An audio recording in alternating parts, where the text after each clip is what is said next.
देख रहे हैं SBCN न्यूज और आपके साथ मैं हूं वैशाली व्यास। आइए बुलेटिन की शुरुआत करते हैं इस वक्त की अहम खबरों के साथ।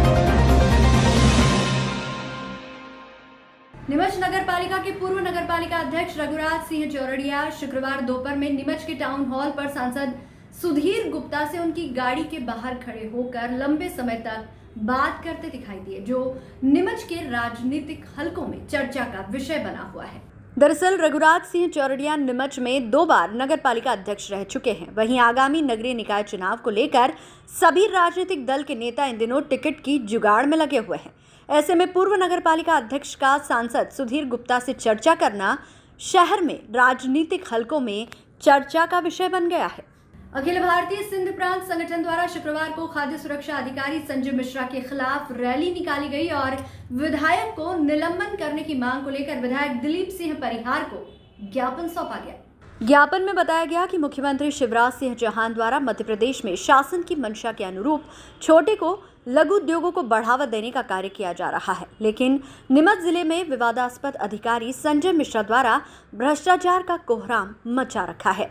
उक्त अधिकारी की कार्यशैली से व्यापारी अपना व्यापार बंद कर चुके हैं व कई व्यापारी अग्रसर है।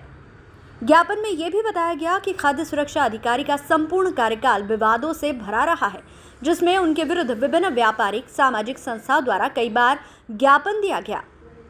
कई निजी व्यक्ति द्वारा भी भ्रष्टाचार की शिकायत की गई, परंतु आज दिनांक तक उनके विरुद्ध कोई कार्रवाई नहीं की गई।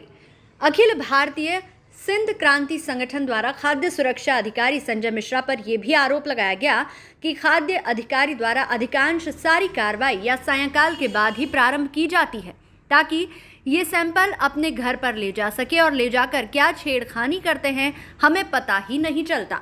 अखिल भारतीय सिंध क्रांति संगठन के पदाधिकारियों ने कहा कि खाद्य अधिकारी मिश्रा पर उचित कार्रवाई करने का निर्णय नहीं लिया गया तो हम सभी व्यापारी अपने संस्थानों की चाबियां प्रशासन को सौंपेंगे। अन्याय अत्याचार हो रहा है, उसकी माननीय मुख्यमंत्री से बात करके और निष्पक्ष जांच करूंगा और उसके बाद भी यदि वो करेगा तो मैं आपके साथ खड़ा होकर और उसका इलाज करने का काम करूंगा। कानून अपना काम करे। अपन ये भी चाहते हैं कि भाई मिलावटखोरी ना हो, जिससे कि हमारी आने वाली पीढ़ी बर्बाद हो। हम देखते हैं दूध में लोग यूरिया मिला लेते हैं, चाहे अपने अनेक प्रकार की जो फसलें हैं जैसे धनिया है, मिर्ची है, इसमें जो लोग मिलावट करते हैं और जो मिलावटखोर है उनके खिलाफ तो अभियान जारी रहेगा। मगर आप लोगों को जो छोटे छोटे व्यापारियों को ये परेशान कर रहा है, मैं आपको विश्वास दिलाता हूँ कि अगर ये परेशान करेगा तो इसका इलाज किया जाएगा।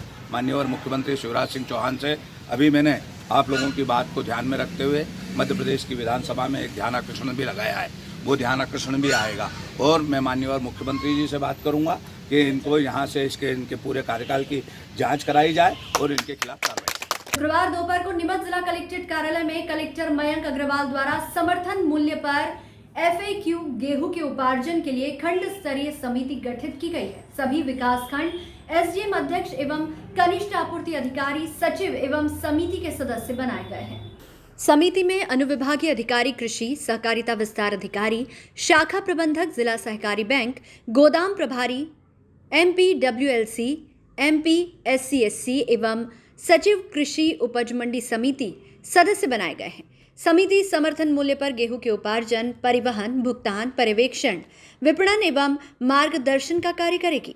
बैठक के दौरान नीमच विधायक दिलीप सिंह परिहार व जिले के सभी आला अधिकारी मौजूद रहे।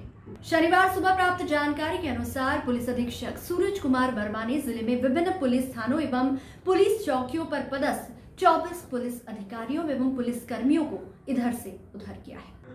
पुलिस अधीक्षक सूरज कुमार वर्मा ने जिन पुलिस अधिकारियों को स्थानांतरित किया है उनमें उप निरीक्षक शिव रघुवंशी चौकी प्रभारी कंजाड़ा को चौकी प्रभारी नया गांव, उप निरीक्षक परमानंद गिरवाल को चौकी प्रभारी नया गांव से थाना जावद, उप निरीक्षक रोहिणी प्रसाद मिश्रा थाना जावद से मनासा, उप निरीक्षक मोहन सिंह चौहान चौकी प्रभारी जाट से रामपुरा, सहायक उप निरीक्षक कैलाश राठौर रामपुरा से चौकी प्रभारी जाट, सहायक उप निरीक्षक वीरेंद्र सिंह बिसेन नीमच सिटी से जिरन, सहायक उप निरीक्षक ओम प्रकाश यादव जिरन से थाना अजाक, प्रधान आरक्षक हिम्मत सिंह लाइन से यातायात, प्रधान आरक्षक वीरेंद्र सिंह सिंगोली से नीमच कैंट, आरक्षक ब्रह्मानंद भाटी लाइन से बघाना, आरक्षक ईश्वर प्रजापति लाइन से जिरन, आरक्षक नैन सिंह बर्मन लाइन से मनासा, प्रधान आरक्षक प्रताप पटेल, आरक्षक महेश चौहान लाइन से यातायात, आरक्षक नागेश कुमावत लाइन से जीरन, आरक्षक अजय खराड़ी जावद से लाइन, आरक्षक जितेंद्र जगावत चौकी नया गांव से थाना जावद, आरक्षक शैलेंद्र सिंह जावद से लाइन, आरक्षक सुनील डिंडोर कुकड़ेश्वर से लाइन, आरक्षक वीरेंद्र सिंह बोराना जावद से लाइन, आरक्षक संदीप जाट रतनगढ़ से लाइन, आरक्षक भानु प्रताप सिंह रतनगढ़ से लाइन, आरक्षक मनोज टांक रतनगढ़ से लाइन एवं आरक्षक मदन कुमार को पुलिस थाना सिंगोली से पुलिस लाइन स्थानांतरित किया है।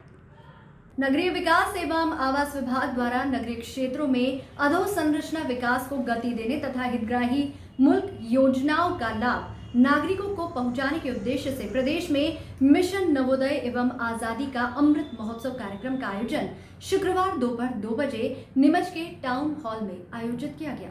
कार्यक्रम में सांसद सुधीर गुप्ता, नीमच विधायक दिलीप सिंह परिहार, मनासा विधायक अनिरुद्ध माधव मारू, जिला पंचायत अध्यक्ष अवंतिका जाट, बीजेपी जिलाध्यक्ष पवन पाटीदार, कलेक्टर मयंक अग्रवाल सहित जिले के आला अधिकारी हितग्राही मौजूद रहे। अच्छा तो संकेत यह है कि आज देश पूरा आज़ादी के 75वें वर्ष के पूर्व के 75 सप्ताह पूर्व अमृत महोत्सव का आयोजन किया है और उसमें संकल्प है कि आज़ादी के दीवानों ने देश आज़ाद कराने के बाद आम आदमी के लिए क्या देश कर पाएगा, ऐसे संकल्पों को आगे बढ़ाने का अवसर था। इस महान अवसर का उपयोग शिवराज सिंह चौहान जी ने किया। नगरोदय एक आह्वान करके कि नगर में जो अंतिम छोर पर है उसके उदय का एक अभियान हाथ में लिया और एक संकल्प के साथ कि आने वाले 5 साल 70,000 करोड़ के विशाल बजट के साथ मध्य प्रदेश के शहरी क्षेत्रों के विकास और कल्याण का एक संकल्प आगे बढ़ाया है। निश्चित रूप से हम प्रसन्न हैं और मैं जिन आंकड़ों को देख पा रहा था कि आज़ादी के बाद 2009 से मैंने आंकड़ों को अभी लिया और हमारे प्रशासनिक अधिकारियों को भी बताया कि देश कैसा आगे बढ़ता है। अभी हम पूरे देश में लगभग 55 से 60,000 करोड़ वार्षिक बजट नगरीय विकास के लिए खर्च कर पा रहे हैं, जो कि 2013 तक सिर्फ 12-13 हज़ार करोड़ था। इन्हें 7 साल ये आश्चर्यजनक और चमत्कारिक हैं कि ग्रामीण विकास के साथ साथ शहरी विकास अधोसंरचनाओं पर काम करना, उसका फ़ायदा नीमच को भी मिला है। अमृत जैसी योजना से नीमच शुमार हुआ है और नीमच अपने प्रगति के सधे हुए कदमों को लेकर आगे बढ़ पाया है। आज जो बहनें जो भाई इंतज़ार कर रहे थे प्रधानमंत्री आवास की उन किस्तों का, माननीय मुख्यमंत्री जी ने एक बटन दबाकर ऐसी किस्तें ट्रांसफ़र की है। हम सब उन बहनों के लिए शुभकामनाएं देते हैं जो अपने निजी निवास निर्माण के क्रम को आज आगे बढ़ा पा रहे हैं और मैं इसे एक सफल कदम ही मानता हूं। सर, कार्यक्रम का समय 2 बजे था, महिला कार्यकर्ताओं को 11 बजे बुलाया गया और कार्यक्रम 3:15 बजे शुरू। आप क्या कहना चाहेंगे? नहीं, देखिए इसमें बहुत स्पष्ट है। आज कार्यक्रम के 2 स्वरूप रहे हैं। एक शहीद पार्क में, चूँकि नीमच एक ऐतिहासिक स्मरण करने वाला स्थान रहा है और चूँकि हम जानते हैं कि आज़ादी ऐसे ही नहीं मिल गई है। आज़ादी प्राप्त करने के लिए जिन दीवानों ने अपने जीवन और जवानी समर्पित कर दी, नीमच उसमें एक नाम है। नीमच की माटी पर एक ऐसे सपूत को जो आज हम हंस खुश कर आज विकास की कल्पनाओं को आगे बढ़ा पाने में समर्थ हो पा रहे हैं, बात करने में समर्थ हो पा रहे हैं, वो ब्रिटिश गुलामी से दूर करने वाले उन युवाओं में से एक नीमच के युवा थे जिन्हें फांसी दी गई थी। तो उन्हें स्मरण करने के लिए उस स्थान पर एकत्रित आए थे। वहाँ से जो निर्धारित शिवराज सिंह चौहान जी ने समय निर्धारण किया था, उसके पहले आपस में डिबेट, चर्चा, किन की फॉर्मेलिटीज़ कंप्लीट करनी, एक प्रक्रियाएं रहती है, जिनको चेक देना है, उपलब्ध कराना है ऐसे लोगों की उपस्थिति, वो क्रमबद्ध कार्यक्रम है और इसे मैं कोई त्रुटि नहीं मानूंगा। ये एक व्यवस्था का अंग है। सर, कार्यक्रम चलते दौरान भी महिला कार्यकर्ता हाल छोड़ के गई थी, ताला लगा नहीं, देखिए पानी पीने की व्यवस्था के लिए तो महिलाएं जा सकती है, वो स्वतंत्र हैं। नगर कांग्रेस नारायणगढ़ द्वारा जलकर एवं कचरा प्रबंधन मूल्य वृद्धि को लेकर धरना प्रदर्शन किया गया। प्रदर्शन के दौरान मटका रैली आयोजित कर जल की वृद्धि को लेकर मटकी फोड़कर विरोध दर्ज किया गया। नगर में जलकर पूर्व में 50 रुपए प्रति माह था, जिसे बढ़ाकर अप्रैल में 100 रुपए प्रति महीना कर दिया है। वहीं कचरा प्रबंधन पहले कभी नहीं लिया गया, जिसके अब 215 प्रति माह उपभोक्ताओं से वसूल किया जाएगा। इन्हीं बातों को लेकर नगर कांग्रेस ने जनहित में प्रदर्शन किया। कांग्रेस ने कहा कि नगर परिषद द्वारा कर की बढ़ोतरी की गई। परिषद द्वारा जल एवं कचरा प्रबंधन में भारी वृद्धि का आम जन की जेब पर डाका डालने के समान है। अभी तक परिषद में 50 रुपए जलकर के लिए जाते थे, किंतु अब भरी गर्मी में आम लोगों से परिषद द्वारा जलकर बढ़ाकर 100 रुपए वसूले जाएंगे। इतना ही नहीं, कचरा प्रबंधन के नाम से नया कर लगा दिया, जिसका सीधा आर्थिक बोझ आम जनता की जेब पर पड़ेगा। SBCN के लिए नारायणगढ़ से रमेश पेंटर की रिपोर्ट। धरना इसलिए दिया है कि मध्य प्रदेश शासन ने नगर पंचायत नारायणगढ़ के माध्यम से जलकर में भारी बढ़ोतरी कर दी। पहले 50 रुपये थे, 100 रुपये कर दिए और कचरा प्रबंधन के नाम से भी इन्होंने पैसा बढ़ा दिया है, करीब 70 रुपये महीना वो भी कर दिया है। ऐसी स्थिति में आम जनता के ऊपर ये आर्थिक तौर पे भारी कुठाराघात है, भारी चोट की इस सरकार ने। इसी के विरोध को लेकर नगर कांग्रेस कमेटी द्वारा ये धरना प्रदर्शन किया गया है और इसे तत्काल वापस लेने की मांग का हमने ज्ञापन माननीय SDM साहब को दिया है। शनिश्चरी अमावस्या के अवसर पर नीमच में शनिवार सुबह से ही शनि मंदिर में भक्तों का तांता लगा रहा।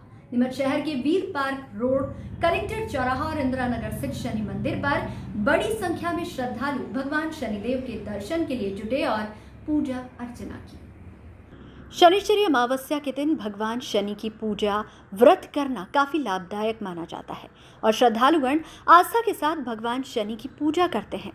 इस दौरान शनिश्चरी अमावस्या पर कई धार्मिक आयोजन भी शहर में किए जा रहे हैं। शनिवार सुबह प्राप्त जानकारी के अनुसार नीमच के शिक्षक सहकार भवन पर आशा मॉड्यूल 6-7 के चतुर्थ चरण का प्रशिक्षण दिया जा रहा है।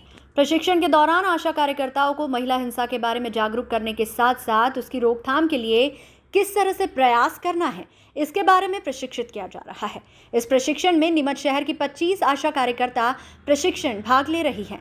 12 मार्च से प्रारंभ हुआ प्रशिक्षण 16 मार्च तक जारी रहेगा, जिसमें महिला हिंसा की रोकथाम में आशा की भूमिका स्पष्ट की जाएगी ताकि आशा कार्यकर्ता फील्ड में जाकर महिलाओं को महिला हिंसा के प्रति जागरूक कर सके। सर, यहाँ पे महिला हिंसा की ट्रेनिंग चल रही है।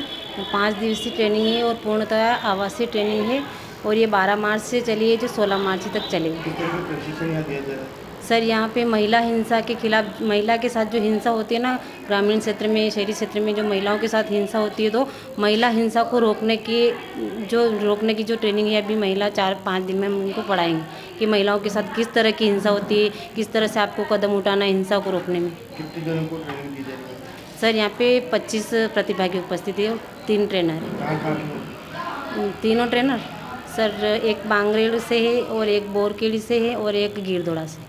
शनिवार दोपहर में नीमच पुलिस अधीक्षक कार्यालय पर नीमच सिटी के कोर्ट मोहल्ले के रहने वाले अनवर खान ने शिकायत दर्ज कराई कि कोर्ट मोहल्ले के ही रहने वाले कुछ लोगों द्वारा रात में लोडिंग रिक्शा रखकर जब वह घर लौट रहा था, इसी दौरान उन लोगों ने घेर कर मारपीट की। इसके बाद नीमच सिटी थाने पर पुलिस ने भी उसकी शिकायत पर कोई ध्यान नहीं दिया और आरोपियों को बचाने का प्रयास किया जा रहा है। अनवर खान का कहना है कि पुलिस अधीक्षक महोदय आरोपियों पर सख्त कार्रवाई करे और जिन आरोपियों को पुलिस बचाने का प्रयास कर रही है, पुलिस के खिलाफ भी कार्रवाई करे और अपराधियों को सलाखों के पीछे करे। जबकि मामले पर नीमच CSP राकेश मोहन शुक्ला ने जानकारी देते हुए बताया कि उक्त लोगों का पूर्व में भी विवाद हुआ था और आरोपियों के द्वारा फरियादी के साथ मारपीट की गई है। जिन लोगों ने मारपीट की वह शराब के नशे में थे। मामले में आरोपियों को गिरफ्तार कर लिया गया है, आगे की जांच की जा रही है। अनवर और ये शैतान मीणा और चीकू वगैरह, इनका करीब 5 साल पहले छेड़छाड़ का एक प्रकरण पंजीबद्ध हुआ था। उसी मामले में अनवर ने ये रिपोर्ट की कि मैं वहाँ से जा रहा था तो ये लोग वहाँ शराब पी के बैठे थे 3 लोग, और इन लोगों ने रोक के मुझे मारपीट की है, जिस पे से अपराध तत्काल जो है पुलिस द्वारा कायम किया गया, मेडिकल कराया गया है। अनवर को 2 सामान्य चोटें हैं और तत्काल ही इन आरोपियों को गिरफ्तार कर लिया गया था। हाँ, वो आप वीडियो आपने अभी दिखाया है, उसमें करीब 3 या 4-5 लोग दिख रहे हैं। तो यदि फरियादी उनको सबको आइडेंटिफाई करके बताएगा कि कौन कौन है, तो उनका नाम इस प्रकरण में बढ़वाया जाएगा। सर, क्या क्या धाराओं में मामला दर्ज हुआ है? इसमें 341 जो कि किसी व्यक्ति को रोकना, 323, 294, 506 जान से मारने की धमकी देना और एक कॉमन इंटेंशन से इस काम को करना एक साथ मिलके 34 ये धाराएं लगाई गई हैं। नहीं, ये बात गलत है। ये बात पूर्णतः गलत है। और झगड़ा हुआ है ये सही है, और अनावश्यक शराब पिए हुए थे ये बात भी सही है। शुक्रवार शनिवार की मध्यरात्रि को नीमच के धानका मोहल्ले के रहवासी एसपी सूरज कुमार वर्मा के बंगले के बाहर धरने पर बैठ गए। दरअसल किशन लाल किरण का मकान कोर्ट के आदेश के बाद खाली कराने नीमच पुलिस पहुंची थी। आरोप है कि मकान खाली करने के बाद भी टीआई अजय सारवान और उनके साथ आए कर्मियों ने पीड़ित परिवार के साथ अभद्रता की और मारपीट की। इससे नाराज रहवासी नीमच एसपी बंगले के बाहर आधी रात को बैठ गए। सूचना पर नीमच सीएसपी राकेश मोहन शुक्ला मौके पर पहुंचे और समझा बुझाकर मामले को शांत करने का प्रयास किया, मगर पीड़ित परिवार एसपी से मुलाकात की बात पर अड़ा हुआ है। देखिए, ये मामला पूरा ऐसा है कि धानका मोहल्ले में किशन लाल और राजेंद्र को न्यायालय से डिक्री मिली थी, जो न्यायालय से नाजिरात के कर्मचारी दोपहर में उसको वो मकान को खाली करवा के डिक्री के पालन में, और इसको राजेंद्र को कब्जा दे गए थे। फिर रात में राजेंद्र ने ये रिपोर्ट की कि कुछ लोग जो है दोबारा से सामान वहाँ रख रहे हैं, और जो न्यायालय ने मुझे कब्जा दिलाया उसको बेदखल कर रहे हैं, जिस पे से थाने पर काफ़ी बड़ी भीड़ आ गई जो इनके आस पड़ोसी थे, और उसी भीड़ भाड़ को भगाने में वहाँ पर कुछ विवाद हुआ है।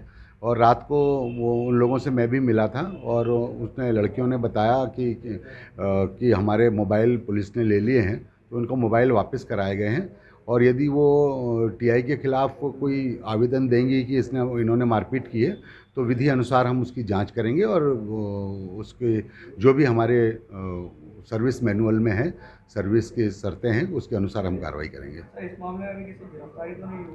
नहीं, इस मामले में जो दोबारा से कब्जा, जो न्यायालय ने कब्जा दिलवाने के बाद अनावेदक जो दोबारा कब्जा कर रहे थे, उसमें 5 लोगों के नाम उसने लिख पाए हैं, जिसमें से 3 लोगों की गिरफ्तार करके मुचलके पे छोड़ दिया गया है।